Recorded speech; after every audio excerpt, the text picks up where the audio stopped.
What's happening, guys? Yeah, we're at Creamfields and it's very muddy, look. So that's great. What's happening, guys? It's me, Drew, aka The Green Owl.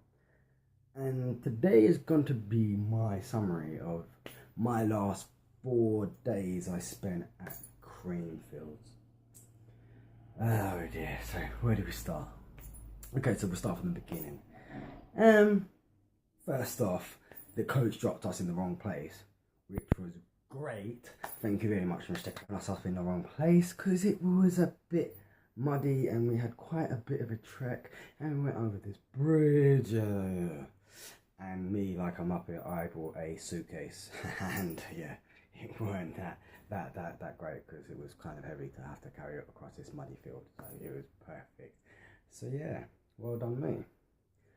I want to thank a couple of people. I did do a little live thing yesterday on my Facebook account, just to thank basically to thank the staff of my bar staff who actually helped out and, you know, performed in doing their jobs to a really good standard, where we had different people who didn't.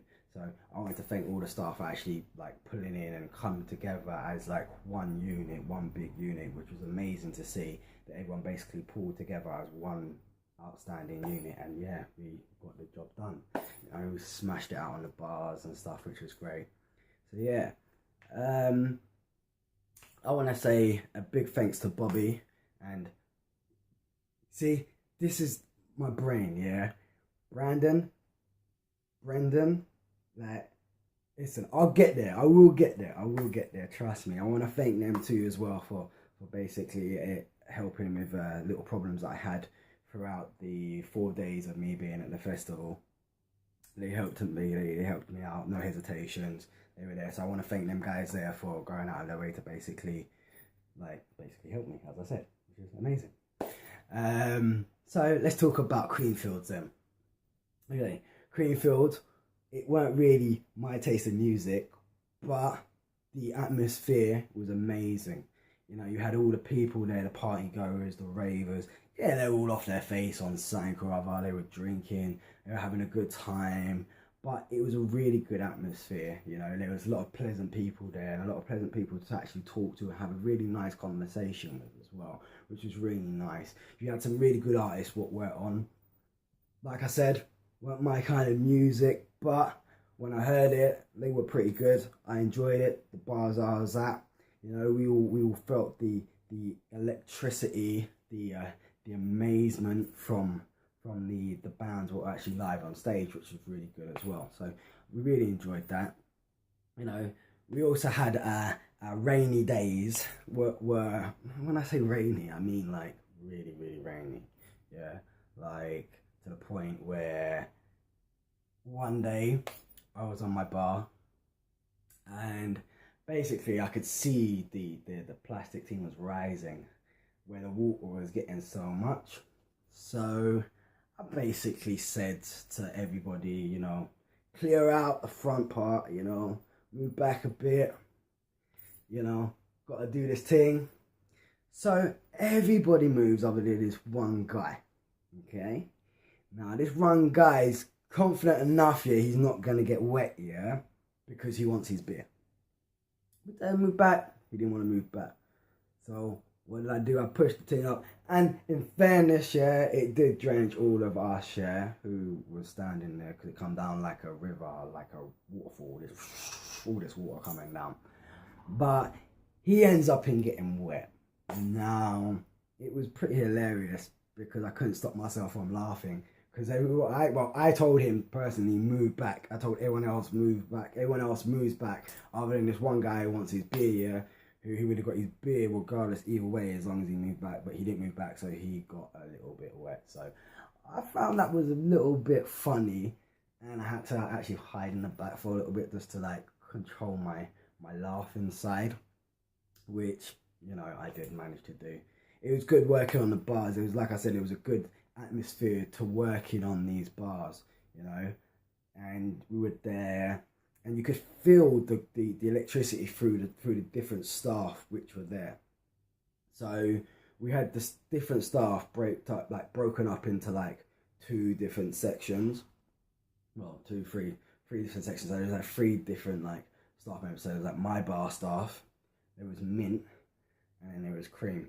So you could see how each individual person kind of like acted and like responded with each other. You could spot the lazy people a mile away, and you could spot the people who weren't lazy a mile away. So my bar staff, for instance, yeah, all of us, we knew our job, we got on with it from beginning to end, you know. So when we needed to restock something, we really restocked something. There was no like turning a blind eye to what was there kind of thing. We all jumped in as one big unit. So we needed to, if we were serving, for instance, and we needed drinks to be done, we would go and we'd get the drinks ourselves, and we would do all this kind of stuff, and then we would stock the tables, and we'd do the tills, and you know, we would like do serving, getting things, restocking optics, everything else. We'd done everything without being asked, you know. We all chipped in as one big unit, and we got the job done.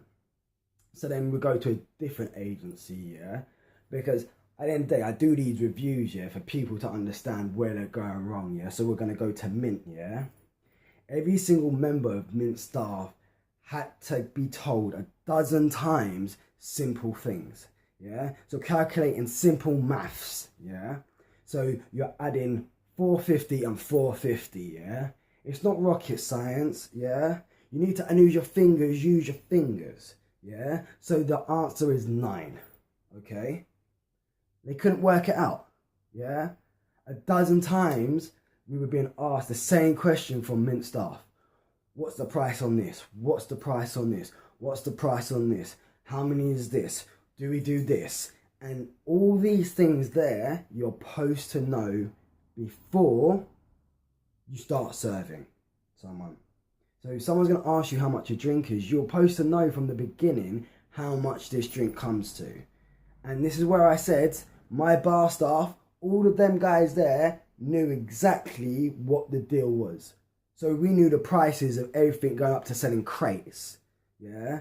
Because that was our job. So we're selling a crate of Smirnoff Ice, £108, yeah? You know because it's your job to know, okay? So I weren't appreciating, and I don't think any of the other people from my bar staff were appreciating the fact that they were used as calculators 24/7 when you should already know your job, yeah? And when it becomes you getting rude to people, yeah, who are trying to help you, that's where I kind of draw the line, do you understand? When I'm there and I'm trying to help people, and I ask them certain things, or they ask me and they try to demand an answer. You don't demand an answer. You ask somebody. You get me? And if you're not willing to help somebody else, do you really think that they're going to be willing to help you? I don't think so. So then we're going to go on to Creamfields staff, yeah? You know what, yeah?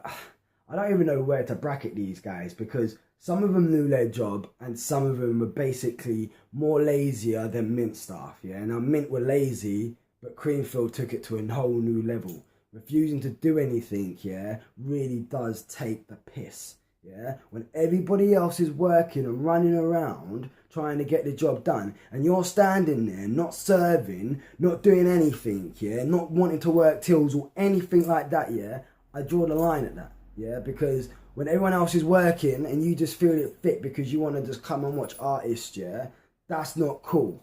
Yeah, when every other person is sweating their bollocks off, running behind the bar, doing everything they need to do, yeah, and you're standing there like that, nah, dude, that's not cool, yeah. And karma's a bitch, yeah, because it'll come back and bite you one day. Maybe you got away with it in this section, yeah, but trust me, yeah, you won't get away with it for the rest of your life. But anyway, yeah, boom, that was that, yeah. The bars were amazing.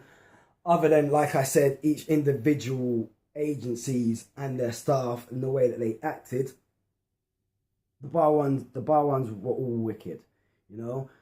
And then you come to like the supervisor. So for me, my supervisor was Kaz, yeah. So I want to say a big thanks to Kaz for operating the bar amazingly and making his team basically a strong unit and everyone operating as one and knowing exactly what they were doing. No questions asked, yeah, making his job a lot easier because obviously he had to control everyone. So he had to control my bar staff, Mint and Cream. So he had a hell of a job, you get me, knowing that there was lazy people who he had to keep on going back and saying the same thing. But he did it with a smile, yeah?